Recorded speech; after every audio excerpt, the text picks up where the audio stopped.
Assalamualaikum warahmatullahi wabarakatuh. Kita masuk pada pertemuan ketiga ya untuk mata kuliah Arsitektur Enterprise. Materi yang akan kita bahas pada pertemuan kali ini yaitu metode dan kerangka kerja.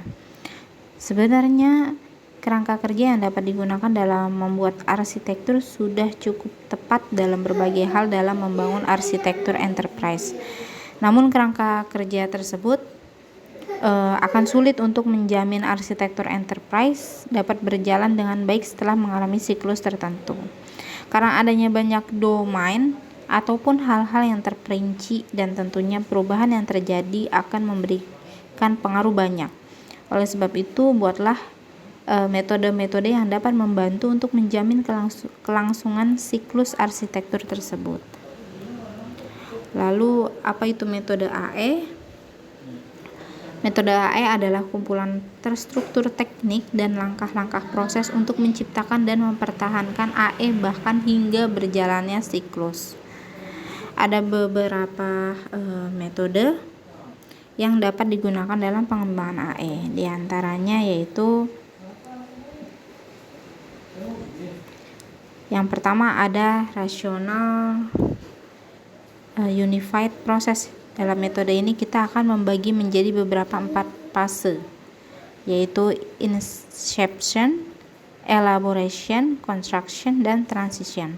Dalam proses ini tidak seperti dalam metode waterfall yang harus menunggu fase 1 selesai baru masuk fase 2, tapi dalam satu fase bisa dilakukan berbagai kegiatan. Lalu yang kedua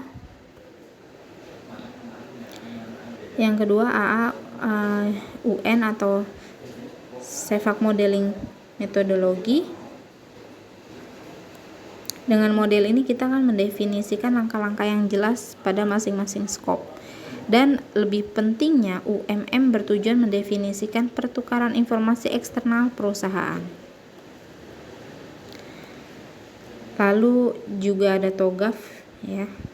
Ini sudah sedikit kita singgung kemarin ya, sama seperti metode-metode lainnya. TOGAF juga menyediakan pertahapan rinci dan baik. Selanjutnya ada Federal Enterprise Architecture Framework, di mana diciptakan oleh Chief Information Officer Council dengan memberikan panduan praktis dalam pengembangan AE. Selanjutnya ada dari IEEE standar 1470 sampai 2000, di mana terdapat dasar-dasar teoritis yang kuat untuk mendefinisikan analisis AE. Singkatnya, dalam IEEE telah digunakan metafora dari arsitektur sipil untuk menggambarkan arsitektur sistem perangkat lunak. Nah, ini gambaran rinci yang menjadi konsep dalam membangun AE berdasarkan IEEE Computer Society tahun 2000. Selain itu, IEEE 1471 juga menyediakan sejumlah sudut pandang arsitektur yang relevan sesuai dengan spesifikasi yang ada. Lalu ada yang namanya Zachman Framework. Ini cukup terkenal ya, bahkan hingga sekarang. Gambarannya seperti ini. Jadi tidak membuat matriks. Kita membuat matriks berdasarkan kriteria dan penjelasan yang ada sehingga memberikan gambaran yang jelas dalam membangun arsitektur.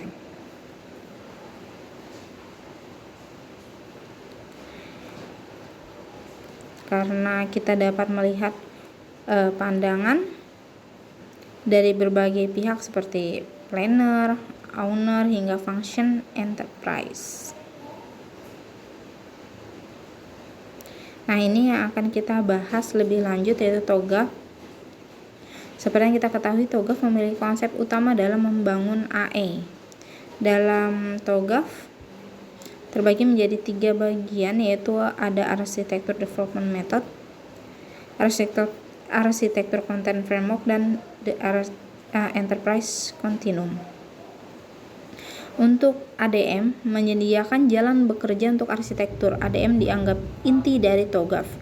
Kemudian untuk content framework akan membagi perusahaan menjadi 4 hal, yaitu bisnis, data, aplikasi, dan TI. Dan yang terakhir, the enterprise memberikan model referensi yang jelas dalam membangun AE. Dan ini gambaran dari model TOGAF. Selanjutnya ada MDA. MDA ini berfokus untuk memberikan pemecahan masalah yang terbuka pada integrasi sistem.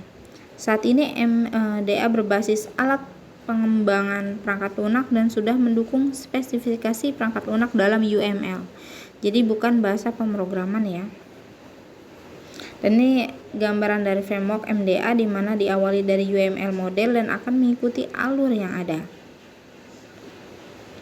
Seperti yang tampak pada framework MDA, MDA terbagi menjadi 3 tingkat, diawali dari persyaratan untuk sistem yang akan dimodelkan, kemudian penjelasan sistem sementara tanpa adanya rincian, dan kemudian menggabungkan spesifikasi pada PIM ya, the Platform Independent Model. Dengan rincian yang tadi disembunyikan atau belum ditampilkan. Nah, itu yang dapat saya jelaskan. Jika ada yang belum paham, mohon ditanyakan. Terima kasih. Wassalamualaikum warahmatullahi wabarakatuh.